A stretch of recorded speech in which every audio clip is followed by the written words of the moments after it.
A couple of months ago, a young lady asked me what my legacy was, given that this is my 5th Africa meeting.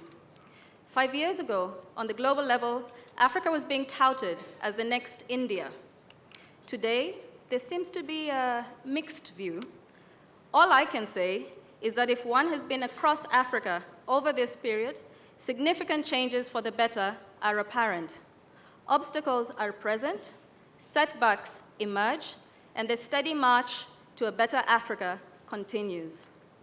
Ladies and gentlemen, my legacy is a dream. My dream is to send a rural village African girl to Mars in a spaceship designed, built, and launched in Africa. I believe this can be done.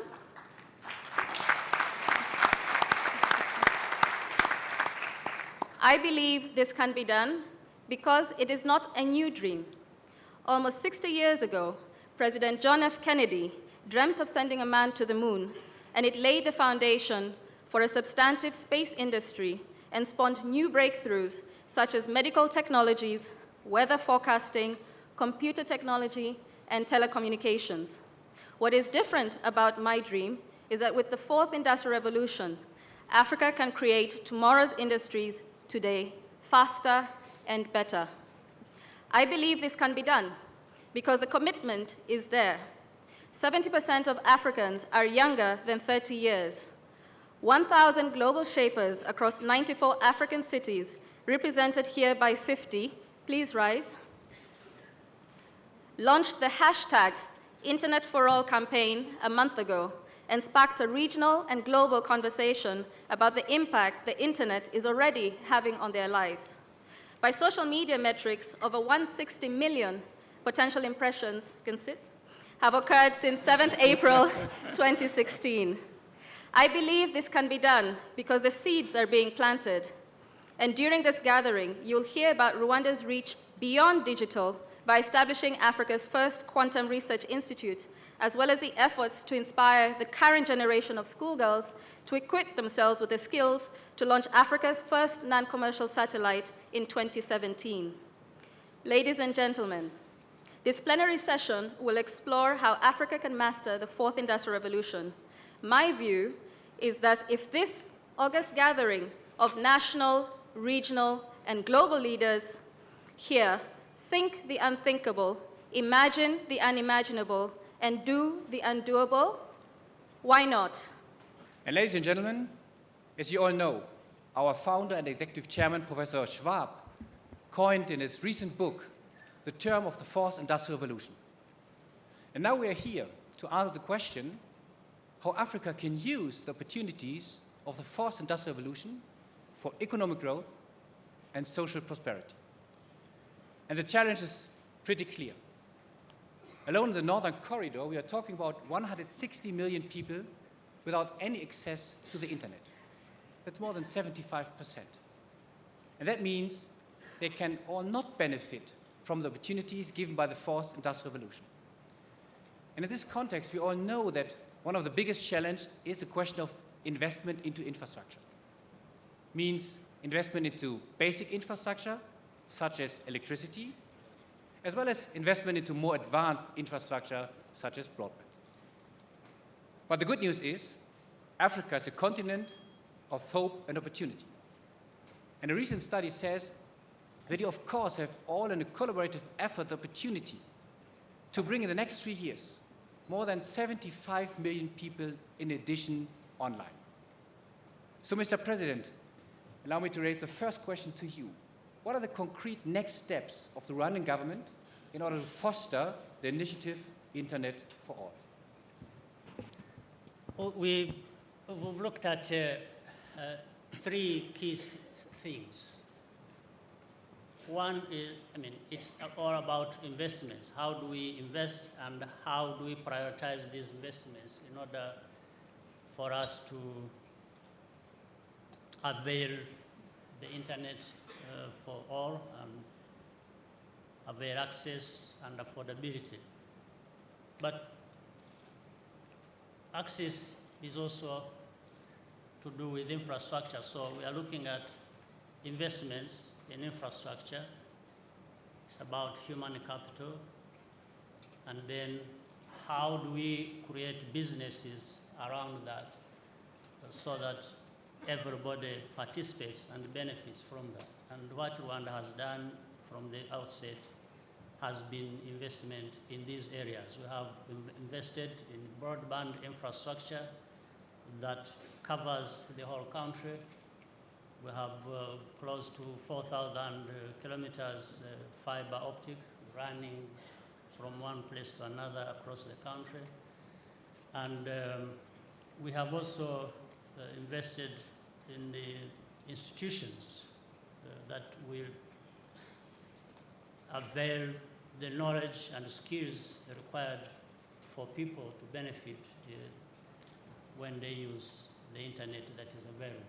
And then create institutions that would avail capital whenever that is required for mainly small and medium businesses. Thank you, Mr. President. Dominic, from a business perspective, what will be the impact of investment into Africa's digital economy for business as well as for society? Well, thank you. It's an honor to be here and to be in Rwanda, to be in Africa. I think that there are huge benefits from those investments, but I might talk about two aspects of it, and this is purely from the private sector point of view.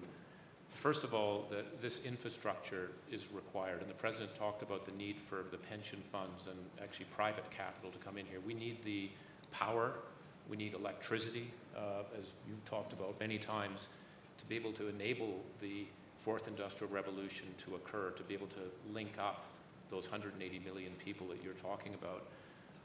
And I think that there are ways to actually attract foreign capital to come in and be able to do it. And what we need to do is make sure that there are bankable projects. There's lots of ideas, but are they bankable? And recognize that a lot of these pension funds and capital providers who have a lot of resources don't have very many people. Some of them, you know, the Canada Pension Plan, $360 billion, has basically 200 people in there to be able to look at it. They can't come and look at every country in Africa and look at the opportunities. So we need to market those opportunities in a more precise manner, and those will yield returns and will have a flywheel effect. So the first is accessing private capital to actually invest in the infrastructure because it's a profitable thing to do. We obviously need the multilaterals to play a role, but that's one aspect we should look at. We need a lot more capital in here. The second is that in almost every single industry or sector that you look at in Africa, and this is, I'm like I said, bullish on Africa, this is where the future is, including agriculture, that is an ICT business. You know, the technology revolution going on in how you manage dairy herds is quite remarkable in where it is, and we can apply that and improve the productivity of what we do. Healthcare. You know, healthcare is a screaming need across the place. Some economies, it's only 2% of GDP, and in other economies in Western Europe and the United States, it's 12 to 14%. ICT and the fourth industrial revolution, I think, is going to allow us to revolutionize that and provide healthcare, by the way, in a profitable manner through using the technology that's there. And the final point I would just make, just again on this, the business opportunities or private sector opportunities, is education. And you've talked about this before, but we need to revolutionize education because and I think what the fourth industrial revolution helps do is do that. And I think we have to move away from 4-year qualification programs and tertiary education as the way to do it. We can train people with high school education, and not the high-performing people in high school, in 4 to 6 weeks to be job ready by using technology and linking education with the employers. And we need to revolutionize it. And this is an opportunity for Africa because, by the way, education needs to be revolutionized everywhere. Let's do it here and get those millions of youth, that the endowment that we have in Africa, ready to move. And I think by embracing the fourth industrial revolution, we can do it. So that's it. Thank you, Dominic, for raising the strong link between economy and education. And we all know that inclusive growth is pretty important because growth without equality is not desirable. So I would like to learn now from Grasa, how should Africa embrace the fourth industrial revolution in order to foster equality, social inclusion, and of course, stronger civic participation. Gracias. I would like to start by reminding all of us that the three previous revolutions have left 50% of Africans behind, women. And if we are to look at the future, and in the discussions we are having here during these 3 days, then we should look at what it means to develop power for women. Women in rural areas, in our urban settings, what does it mean? And whether we plan, we see how we are going to develop those industries, I think they should have also the face and the needs of women. And it's not a favor. They are 50% of the population. We are discussing here what we are going to do in terms of developing technologies to feed Africa. Those who produce more of our food, it has been said many times, are women. But the technologies they are using are even, maybe of 18th century. We are discussing here, whatever we want to talk about infrastructure. Where are the women? These infrastructures, they mean a lot to them. Where they live, where they are working. Does these infrastructures reach them? Are they taking part in development of infrastructure? They are part of creating wealth in any of the areas in which we are. I'm making this as a point of, one, it's an issue of business case. Talking of women, it's not a humanitarian. I am a humanitarian person. I work in human rights. But I'm talking here business-wise. And even in terms of common sense, no leader will develop the nation if it doesn't bring the face and the needs and the participation of women at the center stage. It will be simply half of it. We will not succeed. So it's to me, it really makes common sense as leadership, whether you are in political sphere, you are in economic sphere, you are in scientific sphere, cultural, wherever you are. You just need to bring the energy, the knowledge, the expertise, the creativity, and even leadership skills which women bring, because they bring different kind of leadership skills. So talking of inclusion, it is an imperative of achieving whatever we want as development, and even looking, ahead of where we want to be with this fourth revolution. We cannot continue to leave women behind. The second point I wanted to make, which is also very close to my heart, and Dominic has mentioned here, is that I want to submit to African leaders of all spheres that we need to take time really to revisit and change, I can say almost completely, our education systems. Children are being taught with the same methods which I was taught when I was a child. And I am 7 decades old. So how do you think of a future? How do you think of a transformation of our societies when you are not investing from the early age, of course, to adolescents, to younger ones? In a way, education has to be far ahead of what we want today. It has to prepare young generations for the skills and the capabilities which we will need in 10, 15, 20 years ahead. And we seem to be trying to manage systems in a way as if it's a business as usual. I think we need really to take a deep look at this and to transform radically our systems of education.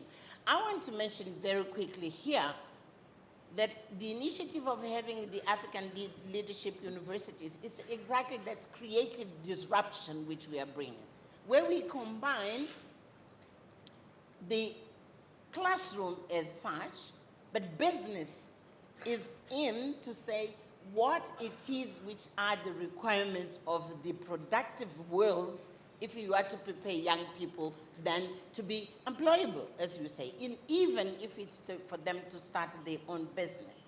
So this education thing, to be short, I mean, it needs to bring the public sector. The private sector has to indicate, because you are very well planned ahead, actually. You know what you need today, but you know what you're going to need in 10, 15 years.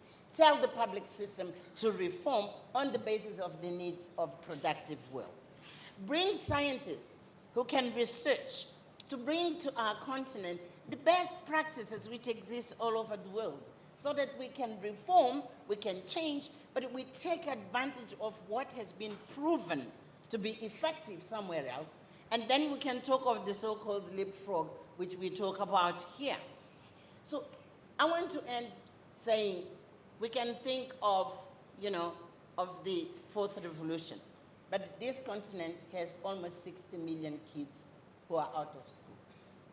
They're simply not even in school. So we need to be thinking ahead, but leaving no one behind, it means to have the face of those children to be in the mainstream. Leaving no one behind, it means to have the face of women where they are. Leaving no one, it's the young people who, many of them, even when they have a secondary education, they are not employable, they don't have the skills. So I think we need really to have a more comprehensive sort of planning, so that when we go ahead, we have to remember those who have been left behind and how do we bring them on board.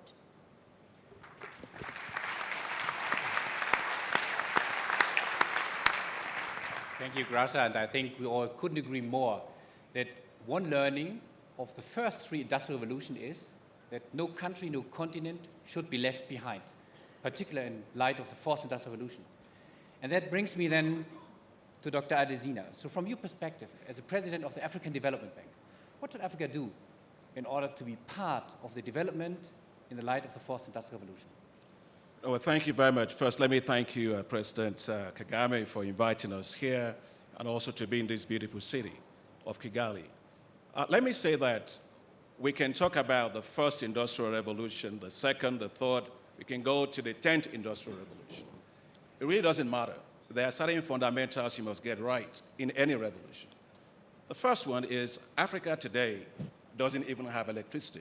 And so if you're talking about digital literacy, you're talking about ICT, computing, you're talking about how you take Internet of Things, all of that revolves around having access to electricity. You've got a continent with 645 million people without access to electricity. Well, we're sitting on a huge amount of potential of electricity. I think that that's why at the African Development Bank, and also with a lot of the African presidents that are here, we've made a decision that Africa is tired of being in the dark. And therefore, we need to accelerate universal access to electricity within 10 years. Look at China. I mean, China is adding 4,000 megawatts of electricity every month, right? And Africa is here with the same amount of capacity to produce electricity just like Belgium, okay, just for a whole continent like this. No, we cannot industrialize, we cannot be competitive unless we solve the problem of access to electricity.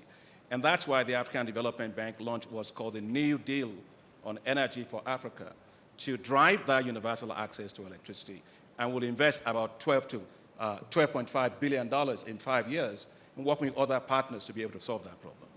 The second issue I want to also touch about, which I think Barton talked about, is the broadband issue. Because if you're talking about the fourth industrial revolution, you really must have cost-competitive broadband to be able to compete. Because you're talking about cloud-based technologies in which you need access to speed, okay? And if you look at us today, Africa has less than 20% in terms of broadband access. Internet access is even very, very low. So you can't really be talking about digital computing if you don't have access to that. That's why I really want to say that the whole initiative around, submarine cables, that President Kagame was talking about, the East and Southern Africa submarine infrastructure is very critical to that. However, there are fundamentals that remain. Take R&D expenditure for us in Africa today. We're spending less than 0.1% of our total budget, GDP, on R&D. If you take the countries that have been there in the first industrial revolution, the second, the third, and now in fourth, they're spending 4 or 5% of their GDP on R&D. Take the capacity in terms of number of scientists we have. Right? We don't have enough scientists as Africa, and we must invest in that because I don't believe in leapfrogging, by the way. I don't understand what it means, right? Because a frog can't go far. It doesn't matter how much it tries to leapfrog. What Africa needs is projectile. You've got to project things faster, and that requires you to have the scientific capacity. Look at the numbers today. They're not pretty. And I'm glad we have our leaders here so we can actually look at what we need to do differently. Denmark has 10,000 scientists per 1 million people. Finland has 10,500. Okay, the country that has the highest is South Africa, probably about 800 for 1 million people. So we've got to totally change that to be able to participate at all in any revolution. But even as we do that, we've got to also make sure that our capacity to innovate expands. I'm actually quite shocked to look at where Africa is today in terms of innovation index globally. We are at the very, very bottom, right? And if you look at patents and how many patents are registered in the US Office of Patents, every year, 276,000. Africa counts about 300, okay? So 1% of that. So we've got to really be very creative. And I think that's where I want to end with my big sister, what she talked about, the educational system. We've got to, and I'm glad my other big sister, Ngozi, is here because she's also doing great work on science and technology. I really think that we need to invest heavily in science, technology, engineering, mathematics. And I want to applaud what both President Kagame is doing, but also President Macky Sall with the new Einstein initiative and what you have here in terms of the ICT setup. This is fundamental if we are going to succeed at all. So I think investing in this area is important. For us as the African Development Bank, here is what we are trying to do to take what is that demographic asset and turn it into a dividend. We are launching what is called a Jobs for Africa Youth Initiative. And it comes back to Barton's point. That initiative is targeted at creating jobs for 25 million youths in 10 years. We've got to have high ambition for Africa. We can't have low ambitions for Africa at all. But in looking at that, 3 areas are critical. Skills for agriculture value chain development, skills in ICT, in particular when it comes to kids that are in school, they have to have digital literacy, logical thinking, ability to actually do complex problems, because that's really where everything revolves around. And also we have a program that will be supporting countries to do, which has to do with what Barton was saying, coding for employment. As industrial clusters change in the world, people will be looking for what part of the world has the readiness index. And we want to make sure Africa is ready in terms of skills, in terms of infrastructure, in terms of capacity to engage in that 4th industrial revolution. And to enable that, as a bank, we have what they call Boost Africa Initiative. We're going to be putting together a fund of $5 billion that's going to help the business of young people. You can have the greatest ideas in the world. If it has no money, it doesn't go anywhere. And Bill Gates didn't just come up. There has to be private equity funds and that support them. So the African Development Bank believes that the future of Africa's youth, it doesn't really lie at the bottom of the Mediterranean Sea, the kind of things we're seeing today.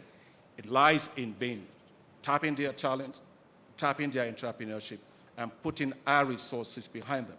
I have no doubt at all that not only can we benefit and quickly take advantage of the revolutions we missed in the past by investing in energy and other things, but we can prepare ourselves to thrive.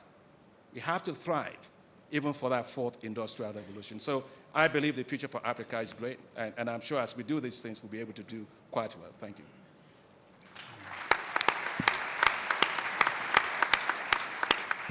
So thank you, Dr. Adesina, and thank you to all of you for sharing your views on Africa and to set the context for the entire World Economic Forum on Africa. Because everything what you addressed, hopefully we can address during the next 24 hours. Education, investment, infrastructure questions, and not only talking about leapfrogging, what you mentioned, but really to come to development and no one left behind again. So finally, I would give you the opportunity to encourage us, and I will ask you, all of you, the same question. So what is your vision, your dream for Africa? Look at maybe 2020.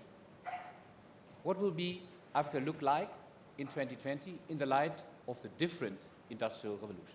Maybe we can start with His Excellency President Kagame. Well, I pick it from where Grasa Massar mentioned leaving women behind.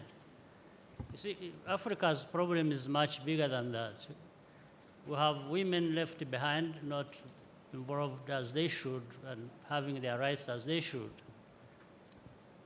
But we have men of Africa just ahead of women, but behind everyone else in the world. So my thinking is we need to move together. Women must be at the same level as men in Africa. And they will only be differentiated by their different talents and capacities, otherwise not by whether one is a woman and another is a man.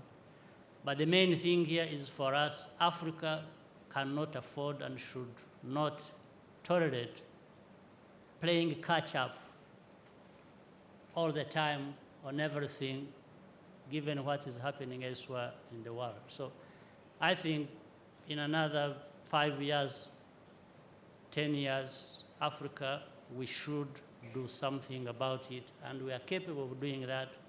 We just need to focus, prioritize, organize ourselves, and do it knowing that it is for ourselves and nobody else is going to do it for us. Thank you, Mr. President. And allow me to bring in that Rwanda is most advanced in terms of gender equality. In our gender gap report, Rwanda is #1 in Africa and #6 among 145 states. I will not mention my home state, Germany. So let's move to Dominic. Dominic, what is your dream? What is your vision for Africa? There are many different aspects I'd love to talk about. The one I'd actually focus on primarily is actually youth unemployment. Youth unemployment is very high across Africa, and if we don't fix the education system and provide the 4 to 6 week programs that can get people the roles, we're not going to live up to the potential of the continent. So I would like to see, just as an indicator of where things are, it will lead to many other, I think, benefits for the world and for the continent, that we have a less than 5% youth unemployment rate. That would be a goal I would love to set. It's ambitious, but I think it focuses us on what we need to do to ensure everyone can participate in the opportunity that's here. Thank you, Dominic. Grass. I'll be a bit generic, but I would like to see from now, before I think what is going to happen in 10 years, I would like to see our leaders, both political and private, to be much more action-oriented. I think we have been very good in having policies and the strategies and the plans, but we are very, very weak in implementing our own decisions and our own commitments. So for us to get there, I think the first point I would like to make, I would like really to see a huge difference in the way those of us who are leaders, we act. And we demand of ourselves action, results, accountability. I think if that happens, we will have the huge energy of our own people in different levels, whether they are young or adults, they are business, they are scientists, wherever they are, to really harness the capacity for us to achieve better results. You'll see countries we are thriving, which are thriving, are countries which are really very inclusive. And it's not only on gender issues, but everyone in society have a say, everyone has a responsibility, everyone has to be accountable for what is happening. When you have a nation united around a specific goal, then you will build the bridges. And even in terms of equity and the dynamics of what a development is to be will change completely. So I want us to change now so that we can, whatever we are to see in 10 years' time, to achieve that, I think we need to change. We need to change. When we come next time to meet, wherever we will be here in Cape Town, instead of continuing to say, let's do this, let's do this, let's say what we have done, what we have achieved, and then how do we move for the next stage? That would be the Africa I want. It's not what I want to see then, it's the Africa I want to see now. Because that's where change has to begin. Cool. Dr. Adesina. Well, let me just re-echo what my big sister said, that we've got to be so impatient with moving Africa forward relentlessly. We have no choice. You know, in 2025, there's absolutely no reason why Africa should not be totally lit up with the power it needs to industrialize. Because we must not forget, no economy ever develops unless you have the base load power to drive industries and to be competitive, right? So while we must explore every single thing, you know, we will use the sun until the sun becomes the moon, right? We'll tap all of that renewable energy. But let's not forget, for this country this continent to create the jobs it needs fast, we must have base load power. So I believe that in 10 years, to our accountability point, we absolutely must develop Africa with pride and have universal access to electricity. The second is, you know, the President, Macky Sall, is here, and I want to thank him in particular for his leadership on the issue of agriculture. Because we are all talking today about economic headwinds that Africa faces. But where will Africa actually diversify into? Well, the place that Africa should diversify into is agriculture.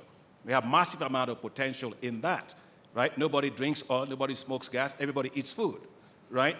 And Africa has to be a global powerhouse in food and agriculture. My big sister Ngozi is here when she was Minister of Finance in Nigeria. We worked so hard, Aliko and everybody else. I really believe that Africa must unlock all of its potential in agriculture and move to the top of the value chain in agriculture within 10 years. We at the African Development Bank have set that bold stop for ourselves. We're going to work on it with our leaders. 10 years, Africa must be able to feed itself, but also be competitive in global markets. The third thing is what Barton was saying. You know, I went to Senegal just a week before I took over as president of the African Development Bank.